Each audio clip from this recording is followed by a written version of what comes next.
चौदार आंचलिक पेशादार सांबादिक संघर 15तम सनक्षेत्र अवसर में एक निरा ढंग से कनक्लेव 2025 वार्षिक पत्रिका फूल बौलबेणी 2025 आंचलिक पेशादार सांबादिक संघ सभापति दीपक कुमार मंगराज सभापति उन्मोचन हो पत्रिकार शुभ उन्मोचन यह समारोह चौदार कपालेश्वर स्थित आरजी हाउस परिसर में अनुष्ठित कार्यक्रम में मुख्य अतिथि भाव चौदार कटक प्राक्तन विधायक डॉक्टर प्रभात रंजन विश्वाल राज्य ओबीसी मोर्चा साधारण संपादक इंजीनियरिंग ज्ञानेन्द्र स्वाई प्रजातंत्र संपादक ज्ञानेन्द्र सामंतराय हिंदू सेवक संघर सभापति पद्मश्री श्री दामोदर साहू प्रमुख जोगदेइथिले। चौदार अंचल सांबादिक मानकर विभिन्न समस्या उपरे मंचासीन वरिष्ठ अतिथि माने निज निजर मत व्यक्त रखिथिले। अन्यबेले चौदार विभिन्न समस्या रही एहाको किभଳି सुधरा जाय परिबो से विषय मध्ये आलोकपात करथिले। सर्वशेषरे प्रतिभा मानकु संघ पक्षर संबर्धना कार्यक्रम में अन्य चौदार पौराध्यक्ष शुभेन्दु सामल उपनगरपाल प्रेमचंद नायक एसके जावेद सुधाकर महापात्र पद्मनाभ बरणा पार्थसारथी बेउरा विमल कुमार बेउरा बबिता बेउरा संजुक्ति बारी सुरेन्द्र साहू विश्वजित विश्वाल समेत अंचल बहु सांबादिक बुद्धिजीवी मान उपस्थित रही।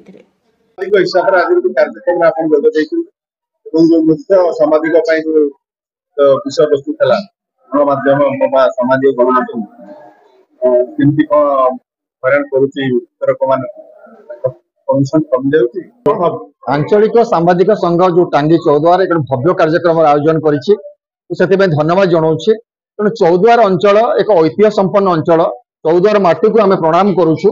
ओडिशार विकास रे चौद्वार भूमिका गुरुत्वपूर्ण केवल शिल्प क्षेत्र नुहे साहित्य कला संस्कृति क्षेत्र में चौद्वार एक अनन्य प्रतिभा विकसित अंचल। किंतु एठी जो गणमाध्यम कथा उठुची जो माने वितरक माने अछंती खबर कागज को जो माने लोकन पाखरे पहुंचौतले सामाजिक गणमाध्यम जेतेबेले सक्रिय हैला सेतेबेले से वितरक माने मध्ये जो माने समाजर सबुठारु तल स्तर थिले गां गहले थिले से माने खबर कागज को घर बुली शहर ठारु गां पर्यंत पहुंचौतले सेमानंकर जो पेट पाटणार कथा से संकट रे पड़िची एटा निश्चित सत्य कथा। तेणु सामाजिक गणमाध्यम जेतेबेले सक्रिय हैची जो माने जीवन बंचिवा पाई परिवार प्रतिपोषण करने खबर कागज संस्था भितर से बंचार स्वप्न देखुले से संकुचित हो जाती। तेणु खबर कागज मालिक मैंने कथा बुझा दरकार जदि विज्ञापन मिलूँ से जत्न देवा दरकार। आ विशेषकर मुझे कहि जो अंचल चौद्वार अंचल जो सांबादिक मैंने अच्छा भर एकता अच्छी से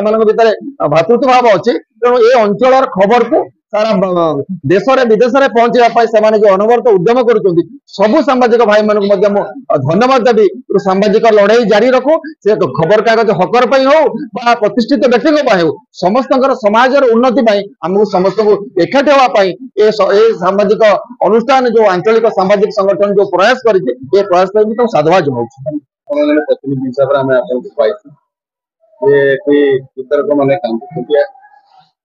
लड़ाई अलग मूल कथा पाठक माने रुचि संपन्न हवा आवश्यकता अच्छी एवं पाठक माने ही प्रकृत में प्रोत्साहन देवे।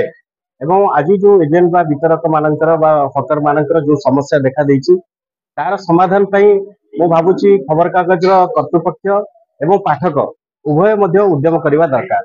आमे चुटी रे सांबादिकता पई जदिओ सोशल मीडिया को उपयोग करूचे किंतु तथ्य भित्तिक संवाद आम तो पुणी खबर कागज को खोजुचे। तेणु खबर कागज अनेक माने जो तथ्य खबर कागज गुड़िक प्रकाश पाए तथ्य संबलित एवं सूचनाटी संपूर्ण रूपे तथ्य आधारित एवं सत्य आधारित खबर थाए। तेणु बेले बेले सोशल मीडिया रे आम देखुचे जे तथ्य जो आसुची फेक न्यूज प्रचार होउची आपण माने देखिथिबे किछि संवेदनशील घटना को एभली भाव में चित्रण करुचंती जे सामाजिक विशृंखला सृष्टि हेउची। तेणु आम निश्चित भाव में एक कथा चिंता करवा जो वितरक मानकर समस्या आज देखा देइछि पाठक माने चाहिए सुधार हो पार। पाठक जी जब आग्रह न रखिबो जे कोटी खबर कागज किनिबो बोली ताले हमर एजेंट बंधु माने बा हकर बंधु माने चलिबे केमि समस्ते आम जो माने सचेतन गोष्ठी अछंती समस्तंकर एटा सहभागितार आवश्यकता अच्छी सहयोगर आवश्यकता अच्छी एवं परिचालना कर्तृपक्ष जो माने संवाद पत्र अछंती सेमाने मध्य स्वतंत्र भाव में दृष्टि देवार आवश्यकता अच्छी। एवं एथिपाई 2021 रे जो आईन आसीथिला जे वेलफेयर पाई हमर हकर मानक पाई एजेंट मानक पाई ताकू भल भाव में कार्यकारी करिवार आवश्यकता अछि। आ गोटे हला जो स्ट्रीट वेंडर्स एक्ट थिला 2020 मसिया रे सरकार करथिले ताकू मध्य उपयुक्त भाव में लागू करिवार आवश्यकता अछि जहा फल रे हमर जो एजेंट बंधु माने अछंती ତାଙ୍କର ରୋଜି ରୋଟି ବା ବୃତ୍ତିଗତ ଜୀବନ ମାନେ ତାକୁ ହେଇପାରିବ ଏବଂ ସେମାନେ ବୃତ୍ତିଗତ ଜୀବନକୁ ସଠିକ ଢଙ୍ଗରେ ନେଇପାରିବେ। ସାମାଜିକ ନିରାପତ୍ତା ସେମାନଙ୍କର ରହିବା ଦରକାର। ଆଜି ଇଏସ୍ଆଇ ଇପିଏଫ୍ ମଧ୍ୟ ସେମାନଙ୍କୁ ଦିଆଯାଉ ନାହିଁ, ଯୋଉଟା ଗୋଟେ ସମସ୍ୟା ଅଛି ଯେ ସେମାନେ କର୍ମଚାରୀ ଭାବରେ ତାଙ୍କୁ କର୍ତ୍ତୃପକ୍ଷ ଗ୍ରହଣ କରୁନାହାନ୍ତି। କିନ୍ତୁ ମୋର କହିବା କଥା ଯେ ଯଦି ଜଣେ ଏଜେଣ୍ଟ ଯୋଗୁଁ ଗୋଟେ ଖବରକାଗଜ ଚାଲୁଛି ଏବଂ ଖବରକାଗଜ ପରିଚୟ ପାଉଛି ଏଜେଣ୍ଟ ଯୋଗୁଁ, ତାହେଲେ କିଭଳି ଭାବରେ ଆମେ ଏଜେଣ୍ଟକୁ କହିବା ଯେ ଇଏ ଆମ ପରିବାରର ସଦସ୍ୟ ନୁହେଁ? ଏ କଥା ସମସ୍ତେ ଚିନ୍ତା କରିବାର ସମୟ ଆସିଛି ଏବଂ ମୁଁ ସାଧୁବାଦ ଦେବି ଯେ ଆଜି ଯୋଉ କାର୍ଯ୍ୟକ୍ରମଟି ହେଲା, ଯେ ପେଶାଦାର ସାମ୍ବାଦିକ ସଂଘ ଯୋଉ ଉଦ୍ୟମ କଲେ ଏଜେଣ୍ଟ ବନ୍ଧୁମାନଙ୍କ ପାଇଁ, ଏଇଟା ଗୋଟେ ପ୍ରଶଂସନୀୟ କାର୍ଯ୍ୟ। ସାମ୍ବାଦିକ ସଂଘର ଯୋଉ କାର୍ଯ୍ୟକ୍ରମ କେମିତି ଦେଖୁଛନ୍ତି ଏବଂ ତାର କଣ ପ୍ରଭାବ? ମୁଁ ଆଉ କଣ କହିବି, ମୁଁ ତ ଅଭିଭୂତ ହେଇଯାଇଛି। ଚୌଦ୍ୱାରରେ ଆମେ 3 ଜଣ ସାମ୍ବାଦିକ ଥିଲୁ, ଜଣେ ଚାଲିଗଲେଣି, ଆଉ ଜଣେ ପଡିଛନ୍ତି ମିଛରେ। ମୁଁ ଏଇ ବାଡ଼ି ଧରି ଯାଇଛି। ରମେଶ ଚନ୍ଦ୍ର ସାମଲ, ମୁଁ ଆଉ ତୋର ଧୀରେ ଖୁଣ୍ଟିଆ। ମୁଁ ଆଜି ନୀଲବାବୁଙ୍କର ଏଇ ଯୋଉ ଫୁଲ ମଉଳ ଲୋଡି ଉନ୍ମୋଚନ ସହ ଏଇ ଯୋଉ ଆଞ୍ଚଳିକ ସାମ୍ବାଦିକ ସଂଘର ଏଇ ଯୋଉ ମେଳା ହେଇଛି, ସାମ୍ବାଦିକଙ୍କୁ ଦେଖିକି ମୁଁ ଗର୍ବ ଛାତି ଫୁଲେଇଛି। ଯେତେ ସଂଖ୍ୟା ଆଜି କିନ୍ତୁ କେହି ଦବିବାର ନାହିଁ। ଇଲେକ୍ଟ୍ରୋନିକ ମିଡିଆ ଚାଲିବ, ପ୍ରିଣ୍ଟ ମିଡିଆ ଚାଲିବ, ଆଉ ଯୋଉ ଆମର ଯୋଉ ଅନ୍ୟମାନେ ଯୋଉ ସର୍ଟ ଷ୍ଟୋରି ଦଉଛନ୍ତି ସେ ଚାଲିବ। ଆଗ ପଚାରିକି ଚାଲିବ, ଏଥିରେ କୌଣସି ମାନେ ହତଚ୍ଛା ହବା ଉଚିତ ନୁହେଁ। ଆଜି ଏଇ ବାର୍ତ୍ତା ଆଞ୍ଚଳିକ ସାମ୍ବାଦିକ ସଂଘର ଏ ମହାମେଳନ ଉତ୍ସବରେ ଜ୍ଞାନ ଆମ ପୁରାତନ ସେ ବର୍ତ୍ତମାନ ବାର୍ତ୍ତା ସମ୍ପାଦକ। ମୁଁ ଯେତେବେଳେ ପୁରାତନ ରିପୋର୍ଟିଂ କରୁଥିଲି ସେତେବେଳେ ଦୟାକାନ୍ତ ମିଶ୍ର ସିଏ ଥିଲେ ବାର୍ତ୍ତା ସମ୍ପାଦକ। ମହତାବ ପ୍ରତିଦିନ ସନ୍ଧ୍ୟାବେଳେ ଆସନ୍ତି, ଝଙ୍କାର ଘରେ ବସନ୍ତି। ପ୍ରଥମ କାଗଜଟି ଆସିଲେ ଦୁରା ଭାଇନା ଆଣିକି ତାଙ୍କ ପାଖରେ ଉପସ୍ଥାପନ କରନ୍ତୁ। ଏବେ ମୁଁ ସେଦିନ ଅଛି। ମହତାବ ହସି ହସି ପଚାରିଲେ, କହିଲେ ଆଉ ଇଏ ଦୟାକାନ୍ତ, ଆଉ ତୁମେ କଣ ଧର୍ମ ଧାରଣା ପ୍ରତି ଲେଖୁଛ? ଆଉ କଣ ଦେଶର ଅବସ୍ଥା କଣ? ନା ଆଜ୍ଞା ମୁଁ ତ ଲେଖି ଲେଖିକି ମୋ କଲମ ଭୁଲିଗଲାଣି, କିନ୍ତୁ ସବୁ ବିଦର୍ଭାଡ ଉତରୁଛୁ। ହୋ, କାହିଁକି ଚିନ୍ତା କରୁଛୁ? ତୁମେ ଜଣେ ବାର୍ତ୍ତା ସମ୍ପାଦକ, ବରିଷ୍ଠ ସାମ୍ବାଦିକ, ଚିନ୍ତା ନାହିଁ। ତୁମେ ଲୋକ ବର୍ତ୍ତମାନ ଯାହା ଚାହୁଁଛନ୍ତି ସେଇ ଆଡକୁ ମାଡ଼ିଯାଅ। ଅର୍ଥାତ୍ ଧର୍ମ ଧାରଣା ପରିବର୍ତ୍ତେ ଅଧର୍ମବିତ ବହୁତ ଯିବା ବେଳେ ଯାଏ ମୂଳ ସହିତ ଇଏ ବାର୍ତ୍ତା ପ୍ରସାର କର। ମୁଁ ଆଜି ସମସ୍ତଙ୍କୁ ଇଏ ବୟସରେ ମୁଁ ନୀଲବାବୁ ଆଉ ଆମର ପଦ୍ମନାଭ ବାବୁ ତ ଭାଷଣ ଦଉଥିଲେ, ଆମ ରାଜୁ ବାବୁ ଗୋଟିଏ ରାଜକିଶୋର ଦାସ, ତାଙ୍କ ପରିବାର ସେ ଦହନ ବାହାରୁଥିବ ନାଁ ବାହାର କରୁଥିଲେ, ଇଏ ଆମକୁ ଚିହ୍ନୁନାହାନ୍ତି, କିନ୍ତୁ ତାଙ୍କ ଷ୍ଟୋରି ମୁଁ ପଢେ। କେହି ଡାଉନ୍ ହବାର ନାହିଁ। ସମସ୍ତଙ୍କର ଆଗାମୀ ଦିନରେ ଚୌଦ୍ୱାର ବିକଶିତ ପାଇଁ ସମସ୍ତେ ମିଳିତ ଭାବରେ ଏକତ୍ରିତ ହେଇ एकता कोई डाकନ୍ତୁ ଯଦି ତୋର ଡାକ ଶୁଣେ କେଉଁ ନା ଆସେ, ଏକତା ଭାବେ ଏଇ ମିଳନ ଉତ୍ସବ ଆଜି ବାର୍ତ୍ତା ଦଉ ସବୁ ସାମ୍ବାଦିକ ଏକ ହେଇଯାଏ, ଚୌଦ୍ୱାର ସମଗ୍ର ବିକାଶ ପାଇଁ ଆଗେଇ ଚାଲ, ଆଗେଇ ଚାଲ। ଜୟ ହିନ୍ଦ। ଆଞ୍ଚଳିକ ପେଶାଦାର ସାମ୍ବାଦିକ ସଂଘ, ମୁଁ ତାର ସଭାପତି ହେଉଛି। ଇଏ ସାମ୍ବାଦିକ ମାନଙ୍କ ପାଇଁ ଇଏ ହଉଛି ଉଦ୍ୟମ ଗୋଟେ କରାଯାଇଛି, ଗୋଟେ ପ୍ରୟାସ କରାଯାଇଛି ଯେ ଖବରକାଗଜ ବିତରକ ମାନଙ୍କ ପାଇଁ ଚଢ ମୁଣ୍ଡରେ ଚଢକ ପଡୁଛି ଯେ କେହି ଲୋକ ପେପର ପଢୁନାହାନ୍ତି। କେବଳ ସକାଳୁ ରାତି 12ଟାରୁ କହିଲା ତ ବହୁତ କହିଛନ୍ତି, ରାତି 12ଟାରେ ଦେଖି ଦଉଛନ୍ତି ମୋବାଇଲରେ ଯେ ନ୍ୟୁଜ ଟା କଣ ଆସିଛି, କଟପିସ୍ ନ୍ୟୁଜ କଣ ଆସିଛି, ସରିଗଲା। ସକାଳୁ ପେପର କଣ ଦରକାର, ଘରେ କାହିଁକି ପଢିବ ପେପର? କିନ୍ତୁ ଏଇ ଯୋଉ ସମସ୍ୟା ଦେଖାଯାଇଛି, ଆମେ ତ କାହାକୁ ବଢିଆ କଥା କହିଲେ ଆମେ କାହାକୁ ଏଇ ପ୍ରୋସେସ ଟାକୁ ବନ୍ଦ କରିପାରିବାନି। ଗଣମାଧ୍ୟମର ସକାଳୁ ରାତିରେ ପଢି ଦଉଛନ୍ତି, ଗୋଟେ ଗୋଟେ ପେପର ଅଛି ମୁଁ ଦେଖିଛି ରାତି 10ଟାରେ ନ୍ୟୁଜ ବି ପାଇଯାଉଛନ୍ତି। ତେଣୁ ଏଇ ସବୁ ସମସ୍ୟା ଭିତରେ ଅଛି, ବଢିଆ କଥା କହିଲେ ସମସ୍ତେ। ସେଥିରେ ମାଲିକ ମାନଙ୍କର ବହୁତ ଅଛି ଭୂମିକା ଅଛି।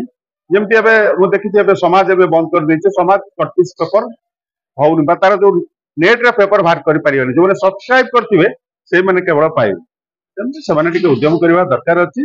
ଆଉ ମୋର ଚୌଦ୍ୱାର ଭାଇମାନଙ୍କୁ କହୁଛନ୍ତି, ସାମ୍ବାଦିକ ଭାଇମାନେ ଅଛନ୍ତି, ଆମ ଭିତରେ ଟିକେ ଶାଳୀନତା ଆସୁ ଏବଂ ଆମେ ଏକାଠି ହେଇ ଯେମିତି ଆଜି ସମସ୍ତେ ପ୍ରାୟ ଏକାଠି ହେଇଛନ୍ତି ଏବଂ ଚୌଦ୍ୱାର ବିକାଶରେ ଯୋଉ ଲଢେଇ ଅଛି, ଆମର ଯୋଉ ମୁଖ୍ୟ ଯୋଉ ସ୍ଲୋଗାନ ଅଛି ଆପଣ ମାନଙ୍କର ଆମ କଲମରେ ଆପଣ ମାନଙ୍କର ଲଢେଇ, ଏହାକୁ ସାମ୍ବାଦିକ ମାନେ ଚୌଦ୍ୱାର ସାମ୍ବାଦିକ ମାନେ ଟିକେ ଇମ୍ପୋର୍ଟାନ୍ସ ଦେବା ଦରକାର ଅଛି। ଆଉ ମୁଁ ବି ଅଛି ସମସ୍ତଙ୍କ ସାଙ୍ଗରେ ମିଳିମିଶି ଚୌଦ୍ୱାର ବିକାଶ ସଭା ସହ एक वार्ता जीवा दरकार सब एरिया सामाजिक मान जे आस भाई आम एकाठी हवा आम आमको निजक बचेगा कारण एवं जो सांबादिक मान जो टाइप जो बदनाम होती आम मुक्लिया धन्यवाद। चौद्वार पहुंचला बेलू लो भोल्टेज अच्छे लो भोल्टेज 100 आज 78 कोटी 11 कोटी आरंभ हो 78 कोटी आज चौद्वार सब जगार विद्युतकरण समस्या नहीं जहाँ जनसाधारण आवश्यक जोटा समाज आवश्यक अच्छे आसला बेले विभिन्न जगह उठ करुले पानी नहीं आज 224 कोटी टंका व्यय सुंदर भाव में चौद्वार सहर को पानी जल जोगाई दि जाए। चौद्वार सहर दमकल केन्द्र टी नाला आज दमकल केन्द्र टी चौद्वार सहर बढ़ापी 152 कोटी महानदी सेतु एटा चाहिए भी आम कर सब संवाद पत्र मध्य कंपिटिशन चलता किए आगे ऑनलाइन पठेब किए न्यूज कर जनसाधारण को देखेब राति 12टा बेले देखी को न्यूज और पेपर न आसते चल वितरक मैंने समस्या पड़े ए दिगरे हायर लेवल गोटे आलोचना रही सबू मालिक मान एमती लेखा जाऊ आज सांबादिक बंधु मान को अनुरोध करेंगे दीपक बाबू को अनुरोध करेंगे नीलू बाबू ए दिगरे जत्नवान समस्त हो लेखा बाहर आज कनक्लेव 2025 चौद्वार एक लेखा बाहर स्पष्ट लेखा बाहर जो ओडिशा राजनीतिक नेतृत्व माने चिंता करेंगे सब खबर कागज जो माने प्रतिष्ठाता अच्छा से कथा को कान को ने आईन आसवा दरकार अच्छे आईन न आसला हम ना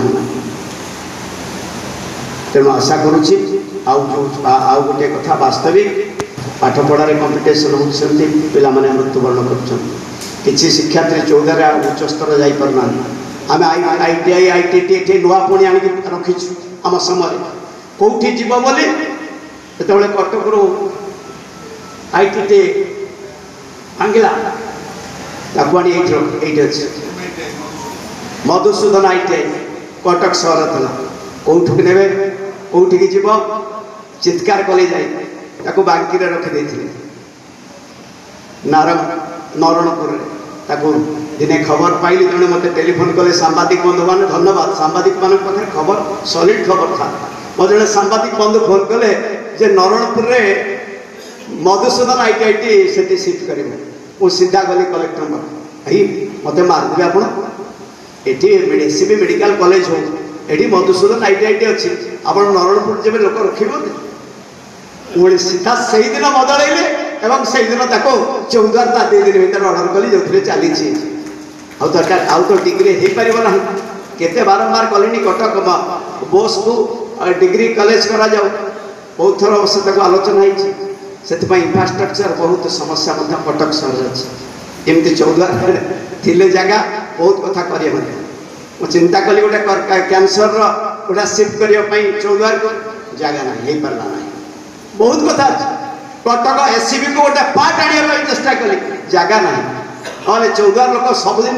मन रखी था यह हूँ वास्तव यहाँ सत्य आमर कौन अच्छे गोटे रुटी सकालू खाऊ 2टा बेले रुटी पटे सन्तुला राति रुटी पटे सन्तुला पान बिड़ी सिगरेट मद माछ मांस ना। Choudwar Prashant Kumar Brar report नायवती TV.